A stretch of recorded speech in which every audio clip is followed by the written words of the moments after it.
All right, welcome back to the channel. It's your boy Fanon, and in this video, we're going to talk about Errol Spence Jr. and Jermell Charlo and what Errol Spence Jr. had to say about a fight between the two of them. Let's do that in this video.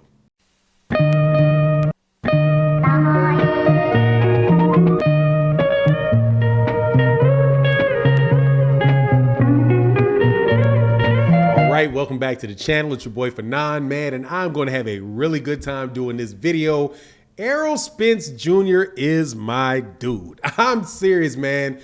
I love a fighter that is willing to fight anybody in the ring and never says there's somebody he does not want to fight. So before we get into this and what that means for Jermell Charlo, let me welcome you back to the channel. If you are not, if you are a subscriber to the channel, I can't tell you how much I really do appreciate your support and coming around and talking boxing with me on a daily basis. Even if you don't always agree with me, you always come and you support the channel. Thank you very much. If you're not a subscriber or if you're new to the channel, subscribe to the channel, hit the bell icon so you can be notified of when we release more videos. We're always talking about the hottest topics in boxing. And also, if you do wager, make sure to support us over at BUSR at busr.ag/Fanon. And when you wager on boxing or other sports, there's promotional code Fanon that you can enter that will give you different value for your money. So make sure you guys go check that out. All right, so Errol Spence Jr. was interviewed by DAZN and was asked about a potential fight between he and Jermell Charlo. This is on the heels of Mike Tyson being on Hot Boxing with Jermell Charlo and saying, look, man, what he wants to see Errol Spence Jr. do next is not fight Terrence Crawford. He wants him to move up and fight Jermell Charlo because he said, look, that would be a huge fight in Texas. That's the fight I want to see, right? That's what Mike Tyson said. A whole lot of people, I did a video about it. A whole lot of people came out and were like, no, that's not realistic. Errol doesn't want to fight Jermell. They're in the same camp with one another. They got the same trainer as each other, right? So that's not a fight that can be made. I'm glad that Errol Spence Jr. didn't listen to y'all because Errol came out on DAZN and said, yeah, he'd be willing to fight Jermell Charlo. He said, look, man, he pretty much agreed with Mike Tyson and said, hey, there's no problem. Exactly. We're brothers. We're supposed to break bread together. There ain't no problem with us fighting each other. He said, look, man, he said, first of all, he's been done with 147 pounds, right? As far as like making weight and feeling like, you know, it's time for him to move up. He said once he gets done doing what he's doing at 147 pounds, though, which I do believe will be fighting, or I hope means fighting Terrence Crawford to become undisputed at 147, then he would move up to 154 pounds and he doesn't have any problem fighting Jermell Charlo. He said that's obviously something that he and Jermell Charlo would have to sit down and talk about. But he's like, look, man, that's a huge fight in the state of Texas. Yeah, absolutely, I would make that. I would like to do that. So that's what I'm talking about, man. That is what I'm talking about. That is one of the main reasons why I am a fan of Errol Spence Jr. Because that dude will fight anybody, and he has proven it over and over again, especially coming out of the circumstances this man has come out of, where he's had a car accident, flipped over a ton of times, came right back and fought a world-class fighter in Danny Garcia.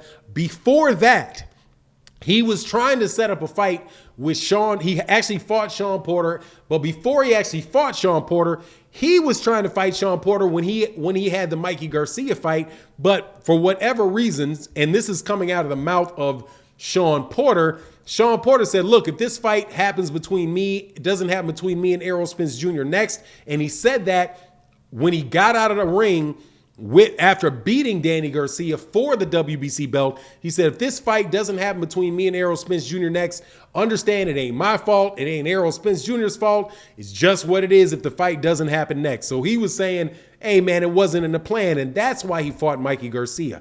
But now coming out again after he has a torn retina and jumping right in there with Yordenis Ugas, who beat Manny Pacquiao for the WBA super belt, the guy just is showing you that he continues to fight top-level guy after top-level guy.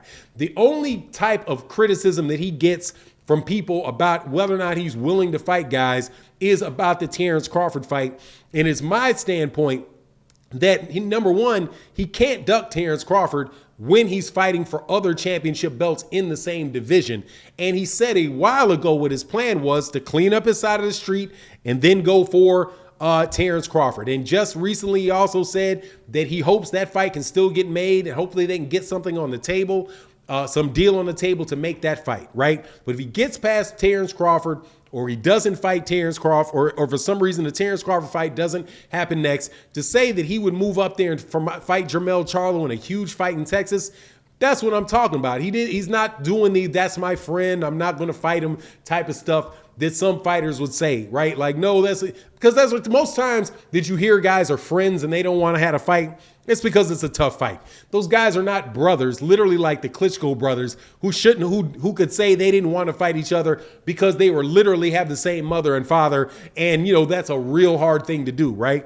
Even though I must say that boxing is the only sport in which that doesn't happen. And I have a suspicion that brothers have fought before, or they sparred before, and they literally, real life brothers have fought and fought often, right? It is what it is though about the Klitschko brothers, but that is not the case with Jermell Charlo and Errol Spence Jr. And also people would say, well, they've got the same trainer. What would they do?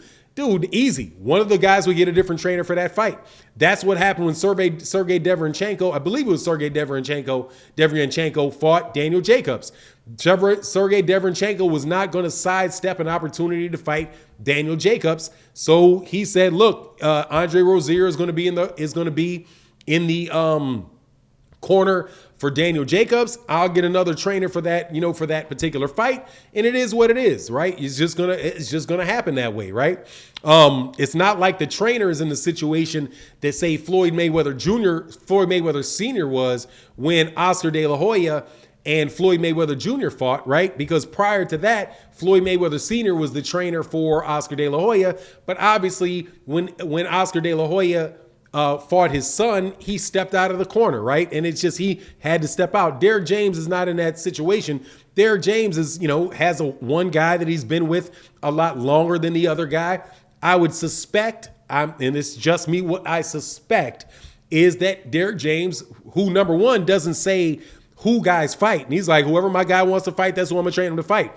He would just have to make the decision. And I suspect that he would say he would train Errol Spence Jr. for the fight because that's who he's been with. That's who he's been with since Errol Spence Jr. was a child. That's not the case for Jermell Charlo. Who knows? Jermell Charlo may go back to Ronnie Shields for a fight and say, hey, Ronnie, you want to come in and train me for the fight with Errol Spence? Any way it goes, dude, that would be an absolutely terrific fight. And a fight that if they didn't have the same trainer would definitely be a fight that people would be asking for. It is a big fight in boxing. And like I said, when I did the original video about it, that's what I want to see, dude. I want to see the best fights. It doesn't make a difference to me, the personal animosity between fighters or lack of personal animosity or respect that there are between fighters. I just want a Saturday night to come around and be like, man, what are you doing tonight? Man, I'm watching Errol Spence Jr. versus Jermell Charlo tonight. Man, I'm watching Terrence Crawford versus Jermell Charlo. Or man, I'm watching Terrence Crawford, Errol Spence, or Canelo Alvarez, Jermell Charlo. Whatever the big fights are, those are fights that are interesting matchups. That's what I want to see. Don't care about all the personal stuff that happens inside of that. And I'm glad that Errol Spence Jr. sees that. Like, hey, man, we're brothers. We're supposed to make money together like that. I don't have a problem fighting my friends. Gotta love it. Anyway, that's my take on the situation. You let me know what you think in the comment section. And with that, I'm out. Peace.